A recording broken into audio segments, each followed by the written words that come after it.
Hey everyone, my name is Sam. Thanks for checking out this video. If you get to the end and liked it, then give it a thumbs up, hit the subscribe button, and the bell notification button.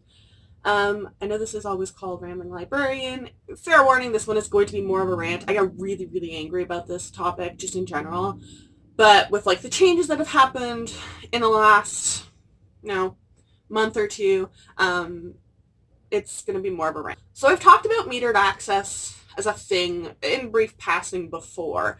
Or I guess I should preface this. I am a public librarian. I work at a system level in the province, meaning I don't generally work face-to-face with patrons. I work in an office setting where we do group purchasing, training, consolidation, making sure that smaller libraries get the same services that a big library does. And we coordinate interlibrary loans across the province. Interlibrary loans are fantastic, and as a library user and a taxpayer, even if you don't use the library yourself for movies or books, it stretches your dollar farther. You benefit as a taxpayer. Even if you're not using it, your money is being used smartly for services like interlibrary loans. So I've done a video on interlibrary loans before, but in the briefest of summations, interlibrary loans are sharing of books between multiple different libraries. Alberta as a province has almost basically all, I think except for 3 libraries, are able to send each other books. So that small library in this farm community that only has maybe $1,000 a year to do purchasing, and has no budget and is only open a couple hours a week, you as a patron can still borrow a book from the Edmonton Public Library that would not be used otherwise and that you would not be able to read otherwise. It's the same thing with them. There's massive holds on books. If there's something big locally, you can then borrow it from a library somewhere else. So instead of that book sitting on its shelf in that library, it's being used by someone. You don't normally have to pay extra for these services. It's built into library services. And that is something I love about the province of Alberta, especially working in the library system here, that we share books. Basically, public academic institutions share them, and it's free for patrons. So especially if you are learning remotely and everything, it is the best bang for your buck, is the simplest way I can put it. Otherwise, you need more purchasing abilities locally. You're going to have longer wait lists. You as a person have to spend more money buying books out of your movies, whatever, out of your own pocket, which is something that most of us can't afford to do anymore. I talked specifically in the interlibrary loans mostly about in Ontario, but in case it didn't come across as well, it's going to cost you more money, actually. So interlibrary loans in Ontario some people are trying to find ways around it, but they used to have basically province-wide interlibrary loan between public libraries at no cost. It was to the patron front face, right? So you don't have to pay when you pick it up. The Premier of Ontario decided to cut that services budget with no warning for the current year in less than half, so they had to cut out that service. Some libraries are now trying to use Canada Post. You're going to see likely some damage, things go missing. There's very little accountability also with a private company. I've seen that a lot as well. But your library, you are not paying less taxes now. They gave tax breaks to a bunch of bajillionaires who are not going to in any way trickle down to you. And now you are locally going to have to pay more taxes because your municipality has no other way of paying to try and bring those services back. And this is at the same time as the Premier driving people to the library because he's requiring people to do online courses to finish high school. Not everyone has access or can afford at-home internet, so kids have to go to the library to do that, and then you're going to have more people in the building. At the same time, you're going to have more people driven to online borrowing, which leads me into this. Metered access is not a new thing, okay? I'm going to link an article below that kind of briefly explains it in the simplest way possible, but metered access, I can say this, I'm never going to have sponsorships on this channel or whatever. This is just personal enjoyment. That's why I run this. Publishers don't see libraries as co-workers anymore, I guess. I don't know what it was like before I got into the workforce. I've been a librarian professionally for 3.5, or somewhere between 3.5 years now. In my experience here at this time period, especially major publishers, smaller publishers are actually really great to work with. It's tricky, and the cost something is always something that comes up, but they're far more willing to work with libraries. Major publishers don't see us as coworkers anymore. We're their competition. They're essentially trying to cut us out, is basically the simplest way I can put it. Metered access is like the library becoming Blockbuster. So we have to use your tax dollars to temporarily purchase access to a book that can only be borrowed a certain number of times or for a certain period of time. So for example, something like Harry Potter is, I think, like, well, it's not the actual number, I'm just pulling it at the top of my head. We'll say it's $40 for us to purchase an ebook copy, a single ebook copy that can only be used by one person at a time. That we have to rebuy every 20-something borrows. This originally is because physical copies in the library get worn out through use, right? Especially children's books. We have to rebuy them every once in a while.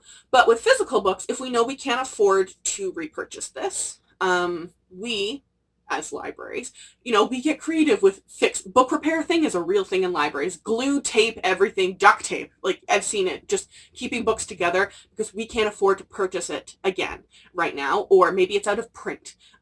So we keep that on the shelf if we know that it's going to get used. Once those 26 borrows, we'll say, of Harry Potter are used, we no longer have access, nor do you as a patron. That $40 is gone. We don't have it anymore. It's basically like you're paying for Blockbuster.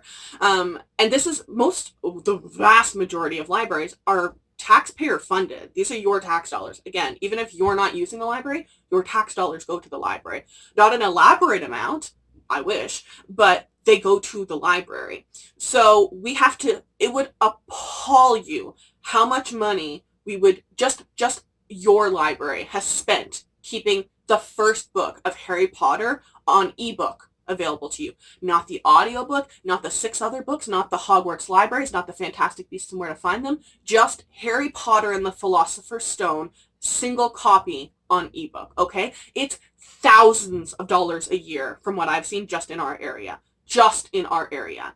That is something that publishers, I know they're a business, but they are abusing the system at this point. So we got notice earlier this month that audiobooks from major audiobook distributors are now going that way. It used to be predominantly only ebooks were doing that. The only time I ever saw an audiobook that was metered access was Harry Potter and I want to say Percy Jackson. This is all publisher decided. They decide how they want to sell it. And over the last few year and a half, 2 years especially, we've seen publishers switching from, here, if you give us $60, we will forever give you a copy of we'll say Lair of Dreams. It's in my eyesight. You forever have that copy. So $60. Sure, the metered access may be $50, but you only get it for 20 borrows. So they have now started pitching this after listening to librarians say, no, simultaneous use would be a great feature. We don't have elaborate amount of money, though. We can't afford this pay-per-use model, and this metered access is unsustainable for us.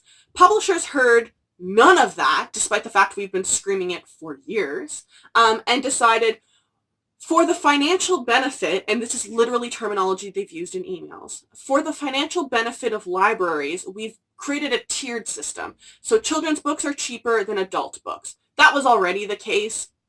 They've just changed it now, so those adult books, you have to keep rebuying them. So I take your tax dollars and have to, up front, yeah, it may be $10, $20, maybe half the price, the ebook the first time you buy it, but I freaking promise you, the amount of books we have to rebuy if they're series, if they get adapted into movies, if they get adapted into TV shows. It never happens 6 months after the book comes out. So, for example, one of the audiobook publishers said, we'll give you access for 2 years and then you have to rebuy them. Cool. Do you know how long ago it was that Crazy Rich Asians came out as a book? Do you know it came out a year ago as a movie? So we have to buy that at least twice, pretending that we don't buy the books in between when the rest of the series comes out. We literally just spent double the cost. So even if that book was half the cost, I'm hoping this is making sense. So, we'll say this isn't it, but we'll say Crazy Rich Asians as a metered access was $30. It was not. It's way more expensive. We'll say for metered access, it was $30. To purchase the book to keep, which you normally don't get both options anymore. They literally only give you metered access options. We'll say it would be $60. So, but as soon as you buy that book more than once, you've hit your cost. But I got to keep the book when I paid that $60 up front. Here, I have to keep rebuying, and rebuying. And guess what? The second movie for Crazy Rich Asians is coming out. It hasn't started filming. It's going to be more than a 2-year gap between books 1 and books 2. So we are going to have to keep rebuying. And it's going to be atrociously expensive.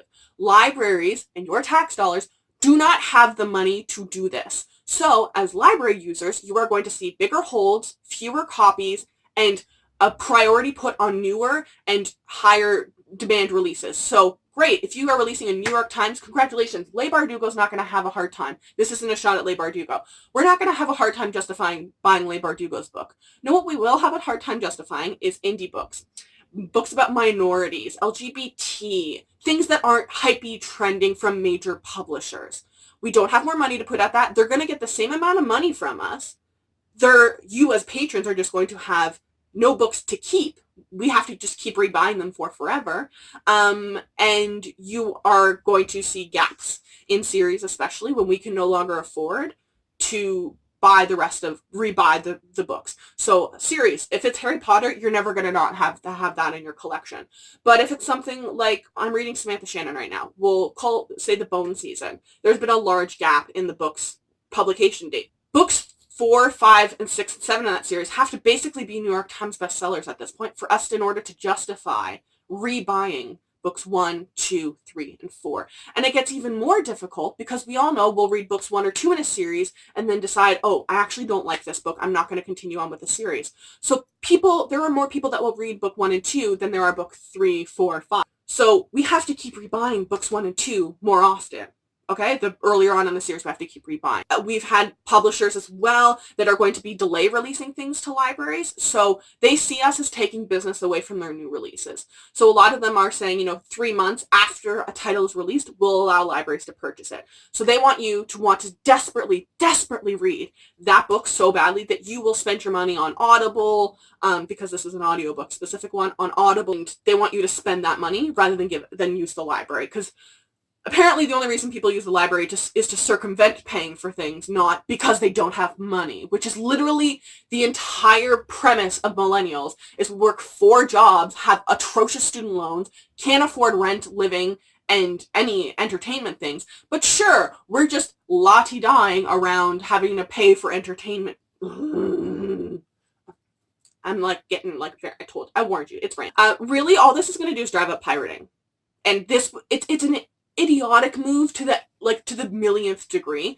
This was a trend that authors were talking about online. That's another thing. As an author, I would be pretty pissed too. Unless you're a New York Times bestseller, we probably aren't going to be able to afford to buy your books anymore. We're not going to be able to sustain them, and we may buy books 1 and 2 in a series. If it's more than a trilogy, you're likely not going to see us purchasing the rest of the series.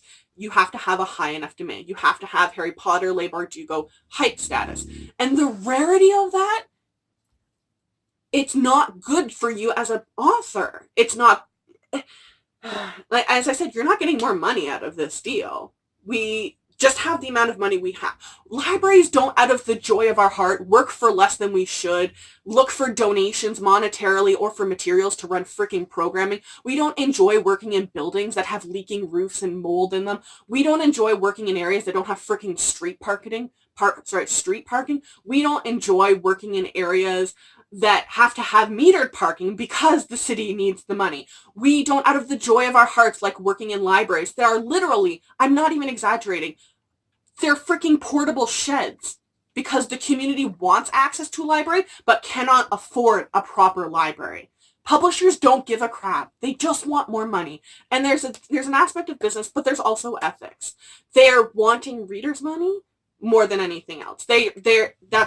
That's honestly it. They think for some reason that the library not having it will make people not think of pirating, which is literally what millennials do. It's constantly talked about of ebook pirating and audiobook pirating. Audiobooks are more expensive than ebooks. Why on earth do you think now I'm suddenly going to go on Audible to spend $30, $40 extra every single book?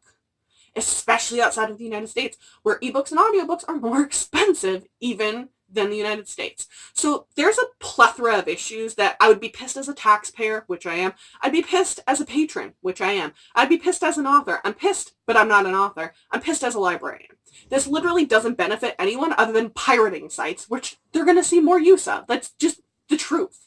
okay? And the reality is you live in a world where the vast majority of people that are my age, millennials, we know what VPN is. We know what the Pirate Bay is. We know what uTorrent is. People are going to pirate when it's not at the library. They're not going to then now go on Audible or go to Indigo. I don't buy all my books at Indigo because I can't afford to do it. It's not out of pure joyness, okay? I have student loans, I have rent, I have internet, I have a plethora of things, and I live in a country with socialized healthcare. I honestly don't know if this rant has a point other than be pissed, okay? Just be pissed. And I know that publishers, especially, like, they don't tend to promote this stuff, but I'm at the point now of just, they don't listen. And it makes us, like librarians, look like we're not trying hard enough, we're doing a bad job. It's also another issue of, like, we now have to have someone constantly monitoring what books need to be repurchased and look at usages and look at, you know, likelihood of New York Times bestselling status and look at demand, because things that are in demand in Toronto are not going to be the same things that are in demand in Saskatoon. We basically now have to have someone dedicated to collection development, which libraries already didn't have the money for, okay? Like, it is just simple of publishers think or are just like super dense that we have money that we don't have. We do not sit on, my brain keeps replaying that image, the gif of Donald Duck as Scrooge, like diving in a pool of golden coins. That's not the library basement, okay? The library basement is probably filled with old moldy crap that we can't afford to replace, or has nothing in it because it's got asbestos or it's sinking and we don't have the money to freaking fix it, okay? So I just be pissed. Okay, I will link below a page that I found from a specific library that has the contact information of some publishers. But honestly, all major publishers are doing this. Just go to their websites and look at their contact information. And I don't know, I honestly don't think they care. At this point, they just want more money.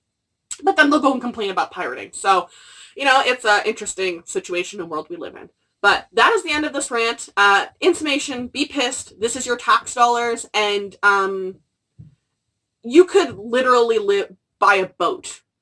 No, let's be real. You could buy one of the most nice private islands in the world with the money that, I don't even know, it's probably Bloomsbury, has made off of just Harry Potter being maintained in libraries. It would absolutely appall you how much money they've made off of Harry Potter. Okay. Yeah, that's the end of this. What I said, I'll link in the description below. All my social media is linked down there too. If you have a topic you want me to talk about, let me know, and let me know if there's anything that needs clarification.